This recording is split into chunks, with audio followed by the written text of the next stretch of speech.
Hi friends, ജെന്നീസ് വ്ലോഗിലേക്ക് എല്ലാ കൂട്ടുകാർക്കും സ്വാഗതം. അപ്പോൾ ഇന്ന് തയ്യാറാക്കുന്നത് ഒരു സ്നാക്കിൻ്റെ റെസിപ്പിയാണ്.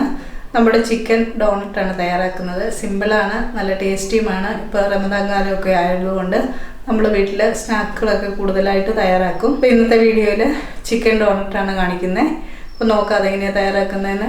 അപ്പോൾ എപ്പോഴും പറയുന്നതിന് തൊട്ട് ആദ്യമായിട്ടാണ് നിങ്ങൾ എൻ്റെ ചാനൽ കാണുന്നതെങ്കിൽ ഒന്ന് സബ്സ്ക്രൈബ് ചെയ്യുക. കൂടെ വരുന്ന ബെല്ലൈക്കൺ ഒന്ന് എനേബിൾ ചെയ്ത് വെച്ചാൽ ഫ്യൂച്ചറിൽ ഞാനിടുന്ന വീഡിയോസിൻ്റെ ഒക്കെ നോട്ടിഫിക്കേഷൻ നിങ്ങൾക്ക് ലഭിക്കും. നമുക്ക് വീഡിയോയിലേക്ക് പോകാം. ചിക്കൻ ഡോണറ്റ് തയ്യാറാക്കാൻ വേണ്ടി ഞാനിവിടെ വേവിച്ചെടുത്തിരിക്കുന്ന ചിക്കനാണ് എടുത്തിരിക്കുന്നത്. അതിൻ്റെ കാരണം എന്ന് പറയുന്നത്, നമ്മൾ ഇത് പച്ച ഇറച്ചി അരച്ച് നമ്മൾ ചിക്കൻ ഡോണറ്റ് തയ്യാറാക്കുന്ന സമയത്ത് അത് ഫ്രൈ ചെയ്യുന്ന സമയത്ത് കുറച്ച് അധികം നമ്മൾ സമയമിട്ട് മൂപ്പിച്ചെടുക്കേണ്ടി വരും. പിന്നാണെങ്കിൽ ഇനി എന്നെ സംബന്ധിച്ച് പച്ച ഇറച്ചി അങ്ങനെ അതേപടി അരച്ച് ചേർക്കുന്നതിനോട് എനിക്ക് ഒത്തിരി താല്പര്യമില്ല. അതുകൊണ്ടാണ് ഞാൻ ഇങ്ങനെ ചിക്കനൊന്ന് വേവിച്ചെടുത്തിരിക്കുന്നത്. അതൊന്ന് ചെറുതായിട്ടൊന്ന് പൊടിച്ചെടുത്തിട്ടുണ്ട്. ഇത് നമ്മൾ മിക്സിയിലിട്ടൊന്ന് അരച്ചെടുക്കാനുള്ളതാണ്. അപ്പോൾ അത് മിക്സിയുടെ ജാറിലേക്ക് ഇട്ട് കൊടുക്കാം. ഇനി ഞാനിവിടെ മീഡിയം സൈസിലുള്ള 2 ഉരുളക്കിഴങ്ങ് പുഴുങ്ങിയെടുത്തിട്ടുണ്ട്. അതും ചെറുതായിട്ടൊന്ന് പൊടിച്ചിട്ട് കൊടുക്കാം. ഞാനിവിടെ ഉപ്പോ അല്ലെങ്കിൽ കുരുമുളകോ ഒന്നും ഇടാതാണ് ഇത് ചിക്കനും ഉരുളക്കിഴങ്ങും വേവിച്ചെടുത്തിരിക്കുന്നത്. ലാസ്റ്റിലാണ് ഇത് രണ്ടും ഞാൻ ചേർത്ത് കൊടുക്കുന്നത്. അപ്പോൾ അതും മിക്സിയുടെ ജാറിലേക്ക് നമുക്ക് ചേർത്ത് കൊടുക്കാം. ഇനി ഇതിലേക്ക് ചേർത്ത് കൊടുക്കാനുള്ളത് വെളുത്തുള്ളി. ഞാനിവിടെ ഒരു 5-6 എടുത്തിട്ടുണ്ട്. ഒരു ചെറിയ കഷ്ണം ഇഞ്ചി എടുത്തിട്ടുണ്ട്. ഈ വെളുത്തുള്ളി ഇഞ്ചിയൊക്കെ ഒന്ന് ചതച്ചിടുകയാണെന്നുണ്ടെങ്കിൽ എളുപ്പമൊന്ന് അരഞ്ഞു കിട്ടും. പിന്നെ ഒരു പച്ചമുളക്, പിന്നെ ഒരു സവാള, അതും ചെറുതായിട്ടൊന്ന് അരിഞ്ഞെടുത്തിട്ടുണ്ട്. ഇനി കുറച്ച് മല്ലിയിലയുടെ ടേസ്റ്റിനനുസരിച്ചുള്ള മല്ലിയില നമുക്ക് ചേർത്ത് കൊടുക്കാം. കുറച്ച് മല്ലിയില ഞാൻ ഇതിലേക്ക് ചേർക്കുന്നുണ്ട്. ഇനി ഇതിലേക്ക് 1 ടീസ്പൂൺ കുരുമുളക് ഒന്ന് ചതച്ചെടുത്തിട്ടുണ്ട്. പിന്നെ നല്ല ജീരകമാണ്, അത് 1 ടീസ്പൂണ്. ഇനി നമ്മുടെ ഗരം മസാലയാണ്, അത് 1 ടീസ്പൂണ്.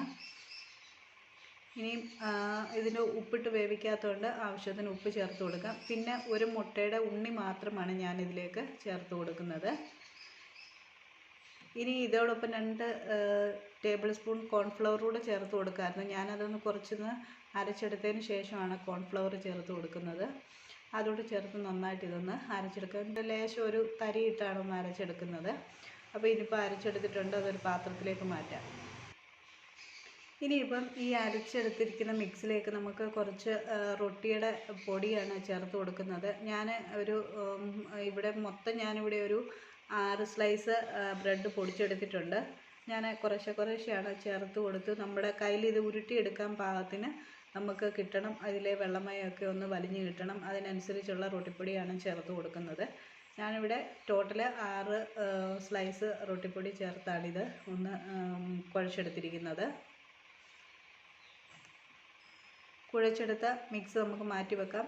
ഇനി ഒരു 2 മുട്ട പൊട്ടിച്ചൊഴിച്ച് അതിനകത്തിൽ ലേശം കുരുമുളക് പൊടി ഇട്ടൊന്ന് ബീറ്റ് ചെയ്തെടുത്തിട്ടുണ്ട്. പിന്നെ നമ്മുടെ റൊട്ടിപ്പൊടി. അപ്പോൾ കയ്യിൽ പറ്റി പിടിക്കാതിരിക്കാൻ വേണ്ടി കുറച്ച് എണ്ണ ഒന്ന് തടവിയെടുക്കുക. അതിനുശേഷം ചെറിയ ബോളുകളാക്കി നമുക്ക് മാറ്റിയെടുക്കണം. അതിനുവേണ്ടി നമ്മുടെ ഡോണറ്റിന് എത്രയാണോ കട്ടി ആവശ്യമുള്ളത് അതിനനുസരിച്ചുള്ള മിക്സ് നമുക്ക് കയ്യിൽ ഉരുട്ടിയെടുക്കാം. അതൊന്ന് ബോളായി കഴിയുന്നുണ്ടെങ്കിൽ നന്നായിട്ട് ഒന്ന് പരത്തി കൊടുക്കാം. എന്നിട്ട് അതിൻ്റെ നടുക്ക് ഒരു ഹോള് ഇട്ട് കൊടുക്കാം. നമ്മൾ വടയൊക്കെ ചെയ്യുമ്പോൾ നമ്മൾ ചിലപ്പം കൈവച്ചൊക്കെ തന്നെയാണ് വടയ്ക്ക് ഹോളിട്ട് കൊടുക്കുന്നത്. പക്ഷേ ഇത് നന്നായിട്ട് തന്നെ നമുക്ക് ഹോള് വേണം. അതുകൊണ്ട് നമുക്ക് ഈ കട്ടർ വെച്ച് തന്നെയോ കട്ട് ചെയ്തെടുക്കാം. അതിൻ്റെ നടുഭാഗം ഒന്ന് കട്ട് ചെയ്തെടുക്കാം. അല്ലാന്നുണ്ടെങ്കിൽ കുപ്പിയുടെ അടപ്പോ, നമുക്ക് എത്രയാണോ ഒരു ഹോള് ആവശ്യമുള്ളത് അതിനനുസരിച്ചുള്ള കുപ്പിയുടെ അടപ്പോ വെല്ലം വെച്ച് നമുക്ക് ചെയ്തെടുക്കാവുന്നതേ ഉള്ളൂ. എന്നിട്ട് 2 സൈഡ് നമ്മൾ ആ ദ്വാരം കറക്റ്റായിട്ടൊന്ന് ഷേപ്പൊക്കെ ചെയ്തെടുക്കണം. ഷേപ്പ് ചെയ്തെടുത്തതിന് ശേഷം അത് നമ്മൾ മുട്ടയുടെ ബാറ്ററിലേക്കൊന്ന് മുക്കി എടുക്കുക. 2 സൈഡും മുട്ടയുടെ ബാറ്ററിലൊന്ന് മുക്കിയതിന് ശേഷം നമ്മൾ പൊടിച്ചു വെച്ചിരിക്കുന്ന റൊട്ടിയുടെ പൊടിയിലേക്ക് നമുക്ക് ചേർത്ത് കൊടുക്കാം. എന്നിട്ട് നന്നായിട്ട് അതൊന്ന് കോട്ട് ചെയ്തെടുക്കാം. അതിൻ്റെ നമ്മൾ ദ്വാരം ഇട്ടിരിക്കുന്നതിൻ്റെ സൈഡിലോട്ടുമൊക്കെ നമ്മൾ നന്നായിട്ട് ഈ ബ്രെഡിൻ്റെ പൊടിയുടെ നല്ലൊരു കോട്ടിങ് വേണം. നന്നായിട്ട് മിക്സ് ചെയ്തെടുക്കാം. ഇതേപോലെ എല്ലാം ചെയ്തെടുക്കാം. ഇതിനി കുറച്ച് നേരം ഒന്ന് ഫ്രിഡ്ജിൽ വെച്ചതിന് ശേഷം പൊരിച്ചെടുക്കുകയാണെങ്കിലും നന്നായിരിക്കും. ഞാനൊരു 10-15 മിനിറ്റ് ഒന്ന് വെച്ചതിന് ശേഷമാണ് ഇപ്പോൾ പൊരിച്ചെടുക്കുന്നത്. അപ്പോൾ എല്ലാം ചെയ്തെടുത്തിട്ടുണ്ട്. ഇനിയും വെളിച്ചെണ്ണ ചൂടായി കഴിയുമ്പം അതിലേക്കിട്ട് നന്നായിട്ട് ഫ്രൈ ചെയ്തെടുത്താൽ മതി.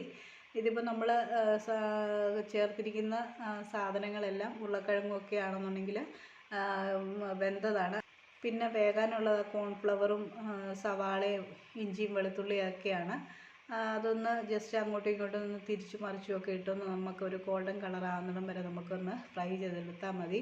നല്ല ടേസ്റ്റി ആയിട്ടുള്ള ചിക്കൻ ഡോണട്ട് നമുക്ക് തയ്യാറാക്കിയെടുക്കാവുന്നതേ ഉള്ളൂ. ഇത്തവണത്തെ പെരുന്നാളിന് എല്ലാവരും ഒന്ന് ട്രൈ ചെയ്ത് നോക്കൂ. വീഡിയോ ഇഷ്ടമാവുകയാണെന്നുണ്ടെങ്കിൽ ഒന്ന് ലൈക്ക് ചെയ്യാനും ഷെയർ ചെയ്യാനും മറക്കല്ലേ.